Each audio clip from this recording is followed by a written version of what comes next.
नमस्कार दोस्तों, मैं हूं प्रेम पंकज और आप सभी का स्वागत करता हूं माइक्रो स्टडी सेंटर में।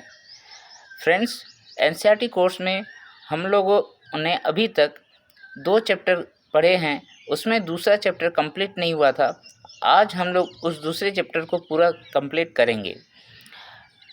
हम अभी तक चैप्टर 2 में, जो कि एसिड, बेस और सॉल्ट से रिलेटेड है, इसमें एसिड क्या है, बेस क्या है, वो किस आयन से बने होते हैं और किस तरीके से रिएक्ट करते हैं, ये सारी चीज़ों को हमने पढ़ रखा है। अब हम लोग देखेंगे कि कोई भी एसिड या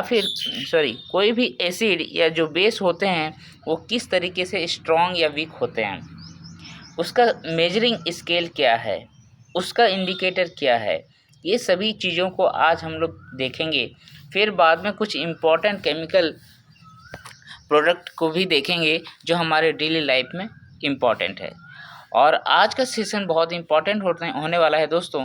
तो वीडियो देखते देखते आप लाइक ज़रूर कर दीजिए, शेयर कर दीजिए और सब्सक्राइबर जो है अपने फ्रेंड्स को बोलिए कि सब्सक्राइब करें ताकि उन्हें भी इस क्लास का फ़ायदा हो सके। चलिए दोस्तों, आज का क्लास में हम लोग सबसे पहले देखेंगे कि जो कंसंट्रेशन था H+ आयंस का और OH- आयंस का, जो किसी भी सॉल्यूशन में ये बता रहा होता था कि एसिड कौन सा है और आपका बेस कौन सा है। ओके, अब यहाँ पर हम लोग ये देखेंगे कि क्या ऐसा कोई इंडिकेटर है जो किसी भी सॉल्यूशन को बता सके कि एसिड है, बेस है या सॉल्ट है। जी हाँ दोस्तों, ये बिल्कुल पॉसिबल है आज के डेट में, और इसका नाम है, हम लोग इसको बोलेंगे यूनिवर्सल इंडिकेटर। ओके, इस यूनिवर्सल इंडिकेटर के ज़रिए हम लोग ये पता लगा सकते हैं कि कोई भी सॉल्यूशन क्या है, एसिड, बेस और सॉल्ट। तो यूनिवर्सल इंडिकेटर क्या दिखाता है? Shows different colour at different concentrations, okay, of hydrogen ions in a solution. तो यूनिवर्सल इंडिकेटर किसी भी सॉल्यूशन को लेता है और अलग अलग जो है हाइड्रोजन आयंस के कंसंट्रेशन के बेस पे कलर शोज करता है। ओके, अब हम लोगों ने कुछ साइंटिस्ट ने, है ना, साइंटिस्ट का नाम वैसे सोरेनसन है, उन्होंने एक स्केल का निर्माण किया। उस स्केल का नाम क्या है? उस स्केल का नाम है दोस्तों पीएच स्केल। ओके, तो पीएच स्केल का क्या मतलब होता है? चूँकि ये जर्मन साइंटिस्ट थे तो वहाँ से उन्होंने इसको निर्माण किया था, इसलिए इसका नाम उस तरीके से रखा है। PH stands for potent. ठीक है, जो पीएच है उसमें पी का मतलब क्या होता है? पोटेंज होता है। पोटेंज मतलब आपका पावर। पोटेंज मतलब क्या होता है? आपका पावर। तो ये जो स्केल होता है दोस्तों, इस स्केल का जो वैल्यू होता है हम लोग वेरी कराते हैं। कहाँ से कहाँ तक? 0 से लेके 14 तक वेरी कराते हैं। इसमें क्या कहता है? जब 0 होगा तो वो वेरी एसिडिक होगा। जब 0 होता है वैल्यू तो वो वेरी एसिडिक होता है, बहुत ज़्यादा एसिडिक होता है। और अगर इसका हाईएस्ट वैल्यू 14 हो, यानी कि वो बहुत ज़्यादा अल्कलाइन मैटर है। ठीक है, समझ में आ गया? पीएच स्केल जो है कहाँ से कहाँ तक वेरी करता है? 0 से लेके 14 तक वेरी करता है। इसमें 0 क्या दिखाता है और 14 क्या दिखाता है? 0 कहता है वेरी स्ट्रॉन्ग एसिड, है ना, वेरी स्ट्रॉन्ग एसिड है। और ये क्या दिखाता है? स्ट्रॉन्ग बेस दिखाता है। ये क्या दिखाता है? स्ट्रॉन्ग बेस दिखाता है। ये बात समझ में आ गया? अब यहाँ पर बीच में और एक वैल्यू होगा पीएच स्केल का। उस पीएच स्केल का जो बीच वाला वैल्यू होगा क्या होगा? 7। 0 और 14 के बीच में क्या हो जाएगा? 7 हो जाएगा। तो ये 7 क्या दिखाता है? ये 7 बताता है कि वो जो सॉल्यूशन आपके पास है वो न्यूट्रल है। क्या है वो? न्यूट्रल है। तो 3 इम्पॉर्टेंट इंडिकेशन इसमें याद रखिएगा, 0, 14 एंड 7। 7 का क्या मतलब होता है? 0 का क्या मतलब होता है? 14 का क्या मतलब होता है? हो गया। अब हम लोग आगे जाते हैं और इस स्केल को ही देखते हैं किस तरीके से आखिर काम करता है। यहाँ देखिए, आपको मैंने बता दिया कि जब पीएच स्केल में मान किसी भी सॉल्यूशन का 0 बताएंगे, है ना, उसका मतलब क्या होता है, वहाँ पर हाइड्रोजन आयन का जो कंसंट्रेशन है वो बहुत ज़्यादा है। मतलब देखिए, इधर हाइड्रोजन आयन का कंसंट्रेशन बढ़ रहा है, बढ़ रहा है, बढ़ रहा है, और यहाँ सबसे ज़्यादा हो गया। क्लियर है? तो इधर जैसे जैसे बढ़ रहा है हाइड्रोजन आयन का कंसंट्रेशन, यानी कि वो क्या बढ़ा रहा है, एसिडिक नेचर बढ़ा रहा है, किसी भी सॉल्यूशन का एसिडिक नेचर को बढ़ा रहा है। और जब OH माइनस आयंस का जो वैल्यू है, कंसंट्रेशन का वैल्यू है, वो अगर इंक्रीज़ करता चला गया तो यहाँ पर हमें क्या पता चल रहा है, हमें पता चल रहा है कि ये बेसिक इन नेचर में सॉल्यूशन बढ़ रहा है। और अगर दोनों के बीच में इंडिकेशन का वैल्यू 7 आ रहा है तो वो क्या बता रहा है, वो बता रहा है कि ये न्यूट्रल है। समझ में आ गया? तो पीएच स्केल किसके बेस पे काम करता है? पीएच स्केल काम करता है H+ आयंस और OH माइनस आयंस के कंसंट्रेशन पे काम करता है। क्लियर?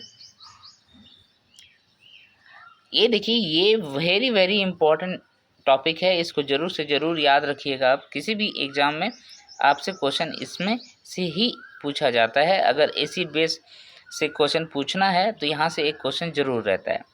अब थोड़ा यहाँ पर एक और चार्ट देख लेते हैं। इस चार्ट में आपको पता चलेगा कि हमारे डेली लाइफ में जो हम लोग कुछ चीज़ें यूज़ करते हैं उसका पीएच वैल्यू क्या होता है, और वो बहुत इंपॉर्टेंट हमारे लाइफ के लिए। इस पॉइंट को भी आप याद रखिएगा।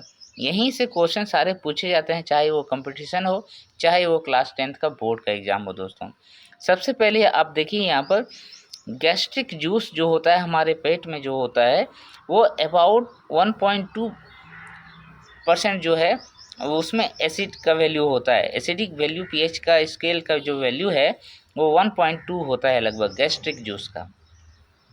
ठीक है? जो हमारे पेट में HCl प्रोड्यूस होता है, स्टोमक में जो HCl प्रोड्यूस होता है उसका वैल्यू 1.2 होता है। दूसरा, हम लोग तो लेमन खाते हैं, तो लेमन जूस का जो पीएच स्केल का वैल्यू है वो 2.2 है। लेमन जूस का कितना वैल्यू होता है? 2.2 होता है, यानी कि ये हाईली एसिडिक इन नेचर होता है।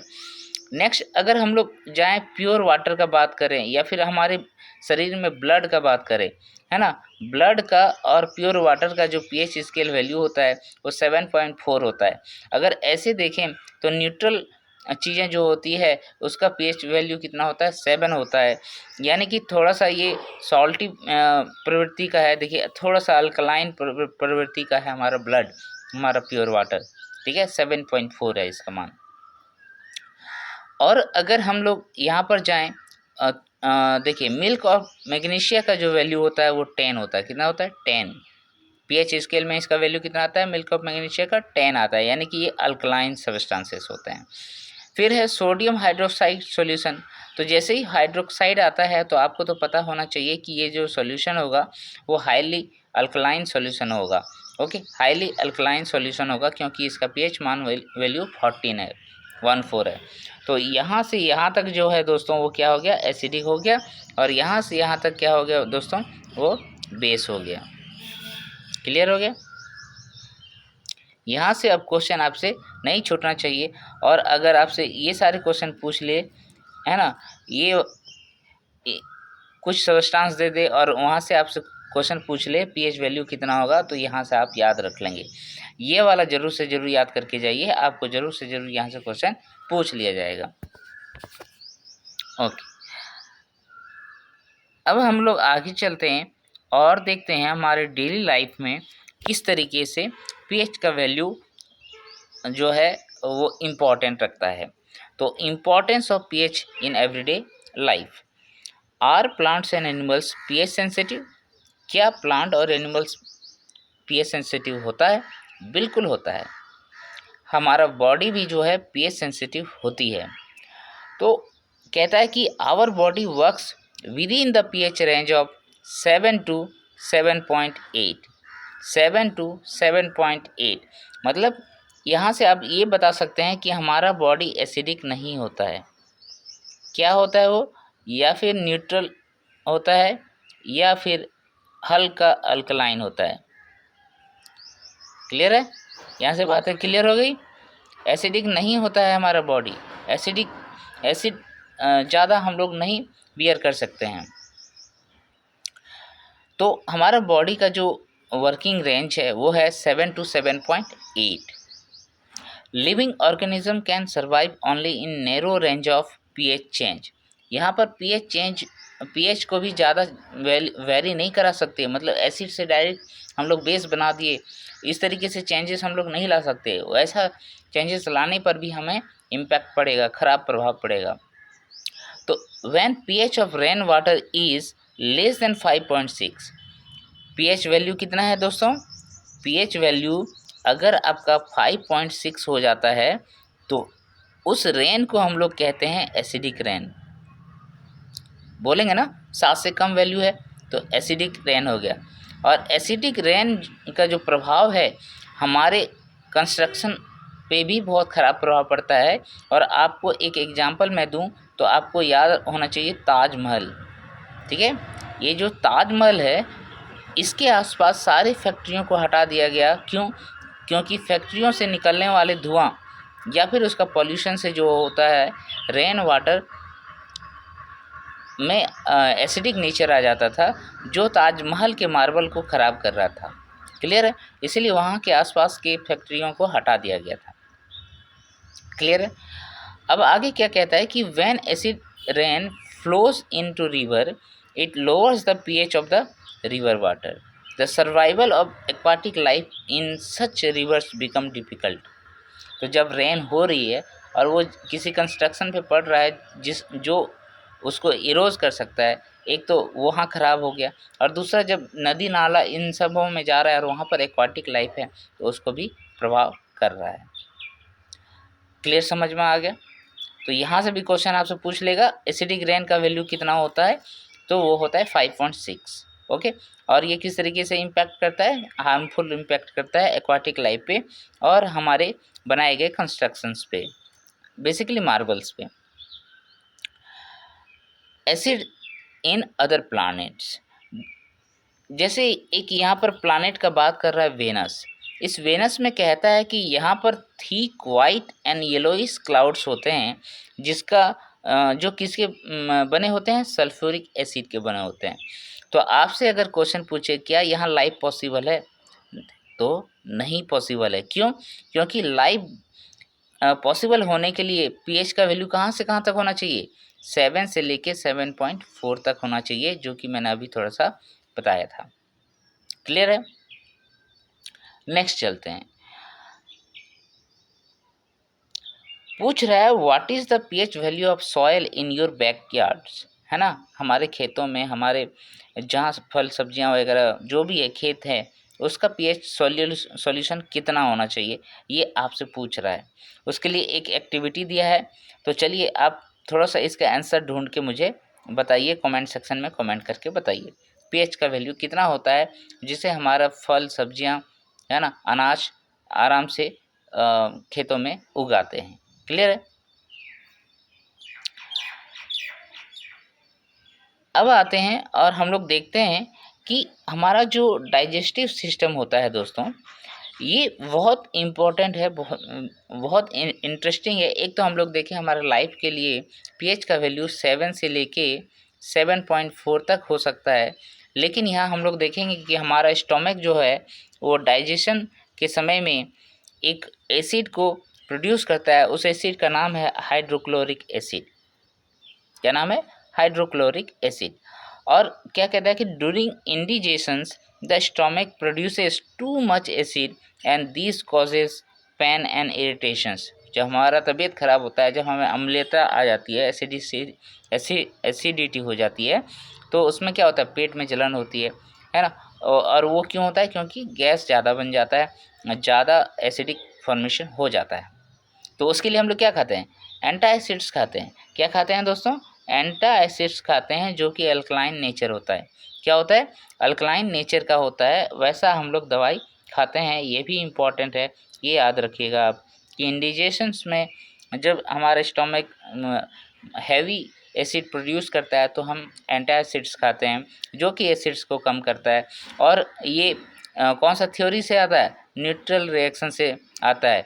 अगर पिछला क्लास मेरा देखेंगे तो वहाँ आपको पता चलेगा कि न्यूट्रल रिएक्शन जो होता है उसमें हम लोग क्या करते हैं, एसिड के साथ बेस का रिएक्शन कराते हैं, जो हमें क्या बनाता है, जो हमें बना के देता है सॉल्ट। क्लियर? इसका यहाँ पर हम लोग यूज़ कर लेते हैं। नेक्स्ट, तो ये रिमेडी है, यहाँ पर क्या है, एंटासिड्स है। ओके, वो कौन सा रिएक्शन के जरिए आता है, तो न्यूट्रलाइजेशन रिएक्शन के जरिए आता है। ठीक है, और ऐसे में हम लोग यहाँ पर क्या यूज़ करते हैं, मैग्नीशियम हाइड्रोक्साइड का यूज़ करते हैं, है ना, जो एसिड के साथ रिएक्ट करके हमें बेस बनाता है ना, माइल्ड बेस बनाता है, और वो हम लोगों को क्या करता है, हमारे पेट को रिलीफ देता है। क्लियर है? ये पॉइंट बिल्कुल याद रखिएगा, वेरी वेरी इंपॉर्टेंट, मैं पहले से ही कह दे रहा हूँ। अब कहता है कि हमारा टूथ जो है डिके हो जाता है, किसके फॉर्मेशन से, ज़्यादा एसिड के फॉर्मेशन से, है ना। अगर एसिड ज़्यादा हो गया हमारे खाने पीने में या फिर हमारा माउथ में रह गया है, तो वो क्या करेगा, धीरे धीरे रिएक्ट करके हमारे दांतों को ख़राब करेगा। उसके लिए हम लोग क्या यूज़ करेंगे, बेस यूज़ करेंगे। और ये हम लोग जो टूथपेस्ट रहता है, नमक है कि नहीं, या फिर हम लोग क्या कहते हैं, बेस से बना हुआ चीज़ें होता है, उसमें जो टूथपेस्ट होता है बेस से बना हुआ चीज़ें होती है, जो क्या करता है, इस एसिड को जो है ख़त्म कर देता है और हमारे दांतों को बचा लेता है। इसलिए कहता है जब भी आप खाना खाओ तो ज़रूर से ज़रूर अपने टीथ को, अपने दांतों को वॉश करें, पानी से धो लें अच्छे से। क्लियर है? तो चलिए इसके और कारण यहाँ पर अच्छे से पढ़ लेते हैं कि एनसीईआरटी बुक में क्या लिखा हुआ है। कहता है कि जो हमारा इनामेल का पार्ट होता है वो किससे बना होता है, वो बना होता है कैल्शियम हाइड्रोक्सी एपेटाइट से। कैल्शियम हाइड्रोक्सी एपेटाइट का बना होता है। ये क्या होता है, ये crystalline form of calcium phosphate होता है। ठीक है, और ये क्या होता है, हार्डेस्ट सबस्टांस होता है इन आवर बॉडी, और ये सबसे हार्डेस्ट सबस्टांस है हमारी बॉडी का enamel. Okay, it does not dissolve in water, पानी में ये नहीं घुलता है, but is corroded when the pH is below 5.5%। ठीक है, 5.5 जब इसके मान अगर रहेगा, उससे कम रहेगा तो हमारा टूथ डिके हो जाएगा। Bacteria present in the mouth produces acid by degradation of sugar and food particles remaining in the mouth after eating. The best way to prevent this is to clean the mouth after eating food using toothpaste, okay, which is generally basic. For cleaning the teeth can neutralize the excess acid and prevent tooth decay. Clear है? ये पूरा बातें मैंने बता दिया आपको।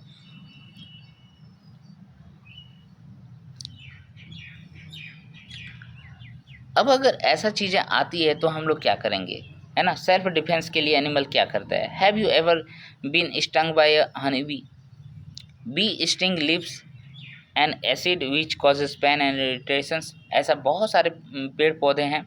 Honey bee अगर किसी को काटा हो तो उसको एहसास होगा, मुझे काटा है तो मुझे पूरा एहसास है कि जैसे ही वो डंक मारता है तो हमारे बॉडी में कुछ एसिड छोड़ देता है जो कि इरिटेशंस और पेन पैदा करता है। उसी तरीके से बहुत सारे ऐसे लिप्स हैं जिसमें कांटा होता है, वो अगर हमारे शरीर में चुभ जाता है तो काफ़ी ज़्यादा इरिटेशंस होता है। ओके, तो जैसे एक नेटल लिप्स होता है, ये नेटल लिप्स अगर हमारे बॉडी में चुभ गया तो काफ़ी खतरनाक इरिटेशंस देता है। और इस लिप्स में क्या होता है, मेथेनोइक एसिड होता है। क्या होता है दोस्तों, मेथेनोइक एसिड होता है। यानी कि जब भी आपको बर्निंग होता है, पेन होता है हमारे बॉडी में किसी के छूने या फिर लगने से, यानी कि सिंपल सा लॉजिक है, उसमें क्या होता है, एसिड होता है। क्लियर? जो हमारे बॉडी बिल्कुल ससेप्टिबल नहीं है एसिड के लिए।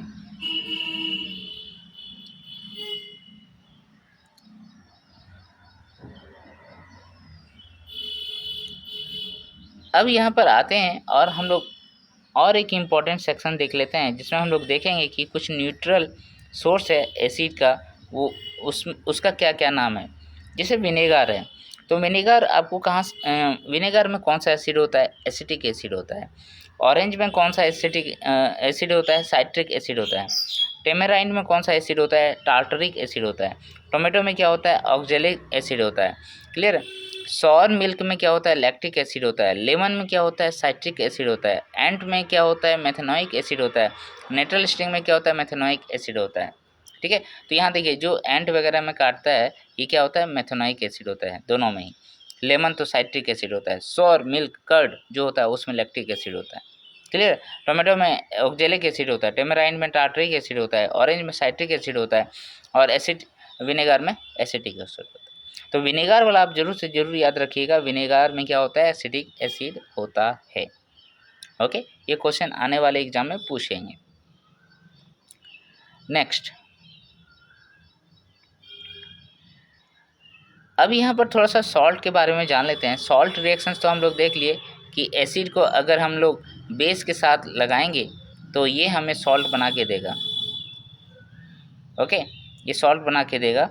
अब ये सॉल्ट का कुछ नाम आप याद रख लीजिएगा, यहाँ पर लिखा हुआ है कि potassium sulphate, sodium sulphate, calcium sulphate, magnesium sulphate, copper sulphate, sodium chloride, sodium nitrate, sodium carbonate और अमोनियम क्लोराइड। पोटेशियम सल्फेट यानी कि सल्फेट जहाँ पर लगा हुआ रहता है वो क्या होता है, सॉल्ट होता है। ओके, और एसिड में तो आप लोग देखिए एसिड बेसिकली लगा हुआ रहता है, नहीं तो कुछ कुछ नाम होता है जहाँ हमें जानना पड़ता है। और हाइड्रोक्साइड अगर लगा हुआ रहता है तो हम लोग जानते हैं कि वो क्या होता है, हाइड्रोक्साइड एक बेस नेचर का होता है। क्लियर। तो ये सारी बातें हैं। सोडियम क्लोराइड जो कि आम नमक है, इसका ये हम लोग क्या जानते हैं, ये सॉल्ट होता है। Okay,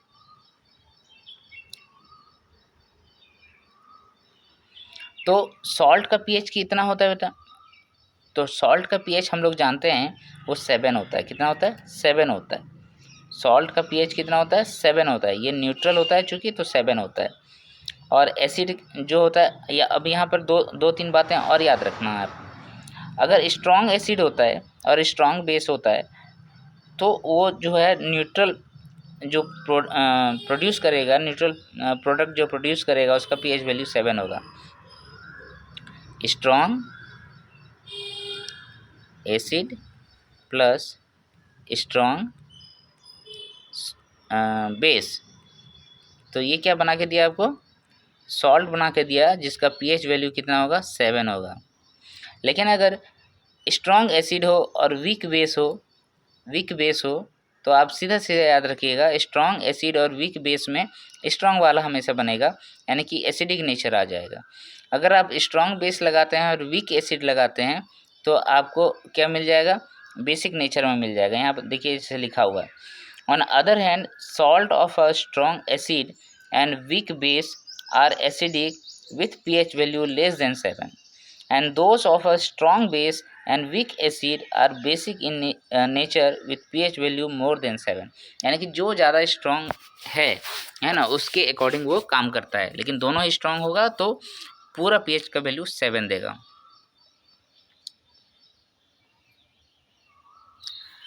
chemical form from common salt, तो केमिकल्स फ्रॉम कॉमन साल्ट से हम लोग क्या क्या निकाल सकते हैं। हम लोग गांधी जी के दांडी मार्च को पढ़े होंगे, यहाँ पर वो नमक कानून को तोड़ते हैं 1931 में, और क्या करते हैं, नमक बनाते हैं। ठीक है, कहाँ से, सी से नमक बनाते हैं, सी से, समुद्र से। क्लियर है। और उसमें क्या होता है, सोडियम क्लोराइड होता है। क्या होता है दोस्तों, सोडियम क्लोराइड होता है, NaCl होता है। क्लियर है। नेक्स्ट, कॉमन सॉल्ट जो है रॉ मटेरियल होता है किसी भी केमिकल्स के लिए, है ना, और उसमें क्या क्या केमिकल्स आएगा अभी हम लोग देखेंगे। The common salt thus obtained is an important raw material for the various material of daily use such as sodium hydroxide। तो सोडियम हाइड्रोक्साइड अगर हमको पाना है, NaOH जो कि बेस है, अगर इसको पाना है तो आपको क्या चाहिए दोस्तों, तो आपको जो है सोडियम क्लोराइड चाहिए। अगर बेकिंग सोडा बनाना है तब भी, वॉशिंग सोडा बनाना है, ब्लीचिंग पाउडर बनाना है और मैनी मोर और भी कई चीज़ों को बनाना है, तो ये कॉमन सॉल्ट जो है वो रॉ मटेरियल होता है। तो सोडियम हाइड्रोक्साइड को कैसे बनाएंगे, सोडियम हाइड्रोक्साइड को बनाने का एक प्रोसेस है, उसमें हम लोग क्या कहते हैं, उस प्रोसेस का नाम है इलेक्ट्रोलाइसिस। इलेक्ट्रोलाइसिस किस तरीके से करते हैं ये हम लोग देखेंगे। सबसे पहले देखिए कि aqueous solution of the sodium chloride NaCl, जिसको ब्राइन कहते हैं, aqueous solution of sodium chloride को हम लोग क्या कहते हैं, ब्राइन कहते हैं। इस ब्राइन में हम लोग क्या करेंगे, इलेक्ट्रिसिटी को पास कराएंगे। इससे क्या होगा, it decomposes to form sodium hydroxide, और वो डिकम्पोज होकर क्या बनाएगा, सोडियम हाइड्रोक्साइड बनाएगा। The process is called chlor alkali process. क्या कहते हैं, chlor alkali process, because of the products form chlor for chlorine and alkali for sodium hydroxide. तो क्लोरीन के लिए हम लोग क्लोर यूज़ किए और अल्कली जो यूज़ किए वो सोडियम हाइड्रोक्साइड के लिए यूज़ किए। अब यहाँ पर देखिए, यहाँ पर जो रिएक्शन दिया हुआ है, इस रिएक्शन को आपको समझना है, ये रिएक्शन क्या है। इस रिएक्शन में हम लोग देख लेंगे तो आपको पता चलेगा कि यहाँ पर जो NaCl होता है वो वाटर के कम्बिनेशन से, यानी कि यहाँ पर इलेक्ट्रिसिटी जनरेट करा के हम लोग जब बनाए हैं तो NOH बनाए हैं और क्लोरीन गैस बनाए हैं और साथ में H2 गैस भी बनाए हैं। और यानी कि ये 3 इंपॉर्टेंट प्रोडक्ट बनाया गया है जब हम लोग इलेक्ट्रोलाइसिस करा रहे हैं, किसका, सोडियम क्लोराइड का। ओके, तो इसको आगे हम लोग यहाँ पर देख लेते हैं। इस रिएक्शंस में सारी चीज़ें लिखे हुए हैं। अब हम लोग यहीं से सारा चीज़ें सब फैक्ट जो है जान लेते हैं। सबसे पहले हमने ब्राइन दिया, ब्राइन यानी कि aqueous solutions of sodium chloride, है ना। इस एक्वस सॉल्यूशन सोडियम क्लोराइड में हम लोग क्या किए, इलेक्ट्रिसिटी को प्रवाहित करा दिया। इसी का नाम क्या है, इलेक्ट्रोलाइसिस का नाम है।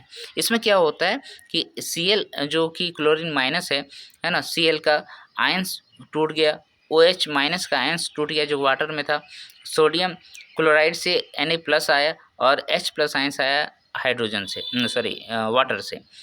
अब यहाँ पर देखिए, ये सिंपल सा बात है कि जो प्लस वाला आइटम है वो अपना कैथोड की ओर भागेगा और जो तुम्हारा माइनस आयंस वाला जो पोर्शन है वो अपना एनोड की ओर भागेगा, क्योंकि एनोड जो होता है पॉजिटिव टर्मिनल होता है और कैथोड जो होता है नेगेटिव टर्मिनल होता है।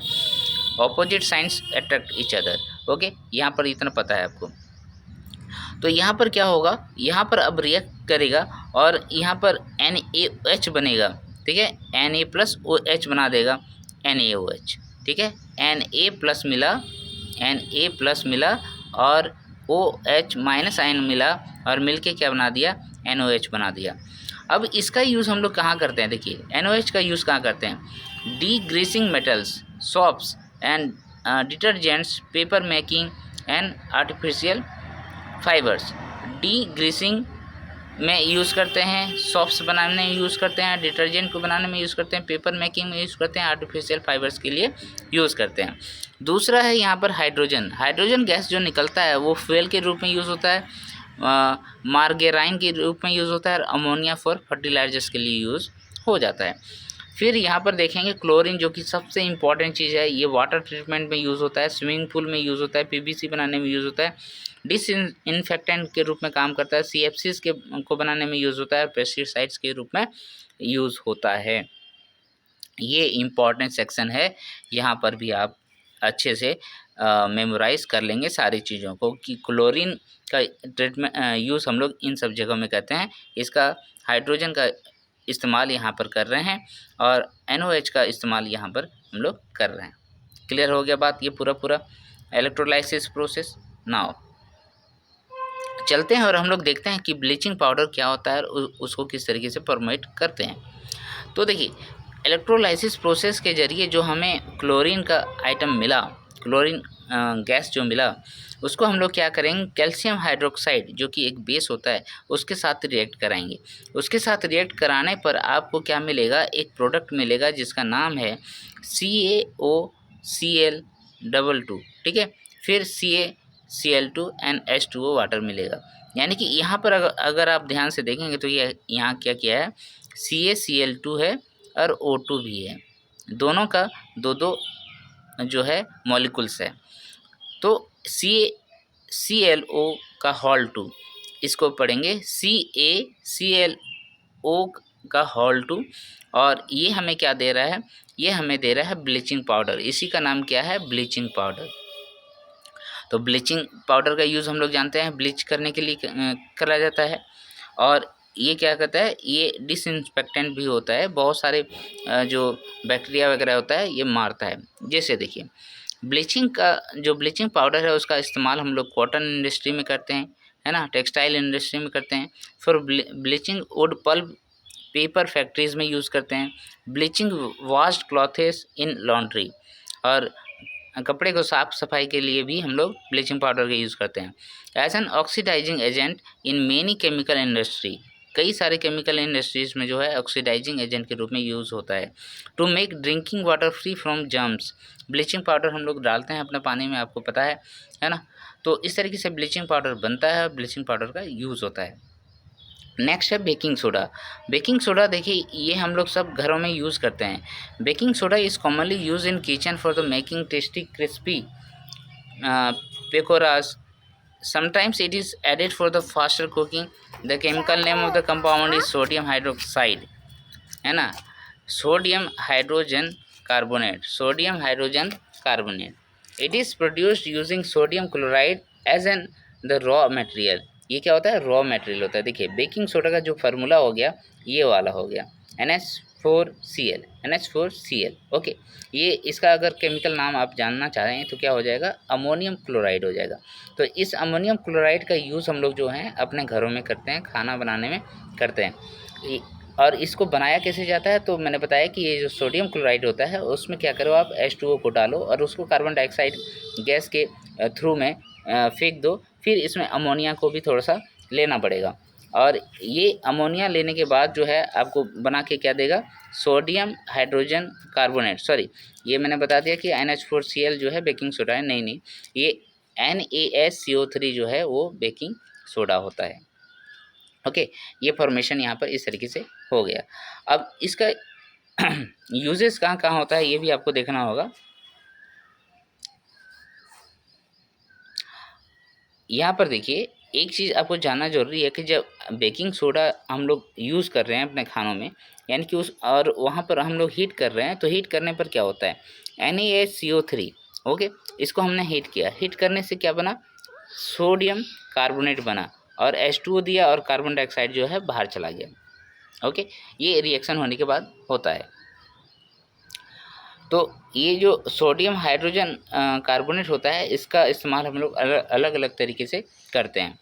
Use of baking soda, baking soda का क्या क्या यूजेस है। सबसे पहले for making baking powder which is a mixture of baking soda, sodium hydrogen carbonate and a mild edible acid such as tartaric acid. तो इसमें क्या होता है कि हमने क्या किया, सोडियम हाइड्रोजन कार्बोनेट को ले लिया यानी कि बेकिंग सोडा को लिया और उसमें कुछ हमने क्या किया, एसिड को मिला दिया, माइल्ड एडिबल एसिड को मिला दिया। वो क्या बनाएगा, बेकिंग पाउडर बनाएगा। इज हीटेड और मिक्स इन वाटर, है ना, और ये क्या कहते हैं, वाटर के साथ मिक्स कर देते हैं। यहाँ पर मुझे क्या मिल जाता है, सोडियम सॉल्ट ऑफ एसिड मिल जाता है। सोडियम सॉल्ट ऑफ एसिड ही क्या करता है, एक्चुअल में बेकिंग पाउडर के रूप में यूज़ होता है। Carbon dioxide produces during the reaction can cause bread और केक और to rise making them soft and spongy. तो हमारा जो केक होता है वो स्पॉन्जी क्यों होता है, तो ये जो हमारा कार्बन डाइऑक्साइड बाहर निकल रहा है, ये कार्बन डाइऑक्साइड उसको क्या करता है, स्पॉन्जी बनाता है। ओके, फिर दूसरा इसका क्या यूज़ होता है, sodium hydrogen carbonate is also an ingredient in antacids, है ना, being alkaline it is neutralise excess acid in the stomach and provides relief. और तो इसका इस्तेमाल हमें क्यों करना चाहिए, देखिए ये एंटासिड्स के रूप में भी यूज़ होता है, हमारे पेट में जो एसिड बनता है उसको न्यूट्रलाइज करता है। फिर क्या है, it is also use in the soda acid fire extinguisher, fire extinguisher में भी इसका इस्तेमाल किया जाता है। Next, washing soda. Washing soda क्या होता है, तो वॉशिंग सोडा जो है हम लोग कपड़ों को धोने के लिए यूज़ करते हैं और वो क्या होता है, उसमें देखिए सोडियम कार्बोनेट तो होता है, Na2CO3 डॉट जो होता है उसमें क्या होता है, एक्वस का भी पोर्शन होता है 10H2O। ओके, तो another chemical that can be obtain from the sodium chloride is known as Na2CO3 dot 10H2O washing soda. Okay, और इसमें हमने क्या किया, सोडियम कार्बोनेट को लिया और उसमें वाटर के साथ रिएक्शन कराया तो ये चीज़ बना के दिया है। ओके, तो you have seen above the sodium carbonate can be obtain by heating baking soda. Baking soda है ये सोडियम कार्बोनेट, बेकिंग सोडा को हमने क्या किया, रिक्रिस्टलाइजेशन किया, उसमें वाटर का पोर्शन को मिला दिया और उसमें क्या बनाया, वॉशिंग सोडा हमने बना दिया।